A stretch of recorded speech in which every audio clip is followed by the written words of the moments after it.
আমার মনে হয় শিল্পীদের রাজনীতিতে যাওয়া উচিত না। সিনার লগে বান্দি রাইকুমে তোমারে অন্য নাই রে। আমার খারাপ যাচ্ছে না, কারণ কি, কারণ আমি কোনো রাজনীতি করি না, কোনো নো পলিটিক্স। যারা আমাকে ডাকবেন আমি সবার জন্য গাই।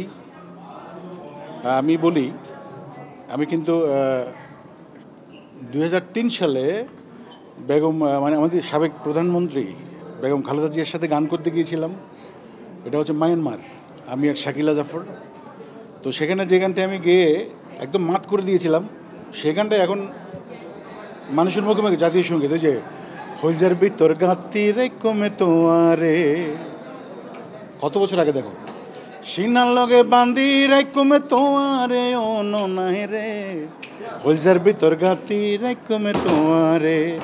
তো ওনার সফর সঙ্গী হয়ে গিয়ে বার্মার রাজা পর্যন্ত এই গানে নেচেছিলেন লুঙ্গি পরে, আমার মনে আছে এখন।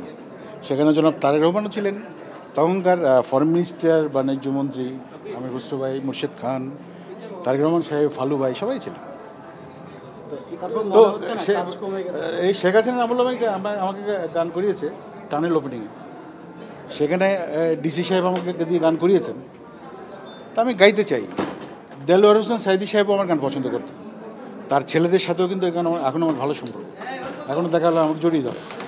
তো কোনো এরশাদ সাহেব আমাকে পছন্দ করতেন, খুব ভক্ত ছিলেন। আমাদের হোসেন মোহাম্মদ এরশাদ সাহেব প্রেসিডেন্ট, তিনি আমার খুব ভক্ত ছিলেন। তো রাজনীতি আমার মনে হয় শিল্পীদের রাজনীতিতে যাওয়া উচিত না। অনেকে অবহেলিত ছিল না, এবং এই 17 বছর 16 বছরের কথা বলে অনেকে সুযোগ নিচ্ছে।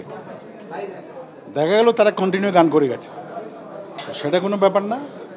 যারা ওরকমভাবে একদম পলিটিক্সের সাথে জড়িত ছিল তাদের তো একটু সমস্যা হচ্ছেই। কারণ আগের গানগুলো এত টাচি এবং এত সুন্দর লিরিক, হ্যাঁ, এত সুন্দর কথা, সুন্দর সুর, সুন্দর কম্পোজিশন ছিল, যার কারণে মানুষ এখানে গুনগুন করে আগের গানই করে। এবং নতুন প্রজন্ম যারা, ওরাও পুরনো গানগুলোই করছে, কাভার করছে। এই যে তবে নতুন প্রজন্ম যে সবাই যে খারাপ করছে সেরকম নয়। আমি সর্বশেষ হানিফ সঙ্গীদের, আমাদের প্রিয় হানিফ সঙ্গীদের ইত্যাদিতে আমি একটা গান গেয়েছি ইমরানের কম্পোজিশনে, সুরে।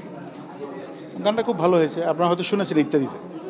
তুমি দুঃখ পাও, তুমি কষ্ট পাও, এই আমি চাই, তুমি বোঝনি এ আমাকে ছিলে চলো নাই, কি করে হৃদয়ে রাখি তোমায়, কিভাবে সুখী বলো দেখি তোমায়, পিপ্পাপিরা পাপু।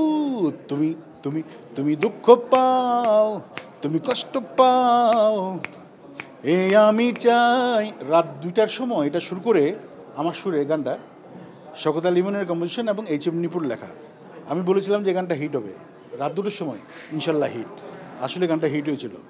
রবি চৌধুরী গান গাইবে, কারণ আমি গিয়েছিলাম কেন আজান দিলে যায় না মানুষ মসজিদে, ওরে কবর থেকে বলছি মাগো আছি বড় বিপদে, কেন আজান দিলে যায় না মানুষ মসজিদে। অনেক জামাত নেতার আমাকে কেন ফোন দেন, আমি কোনো শঙ্কিত না।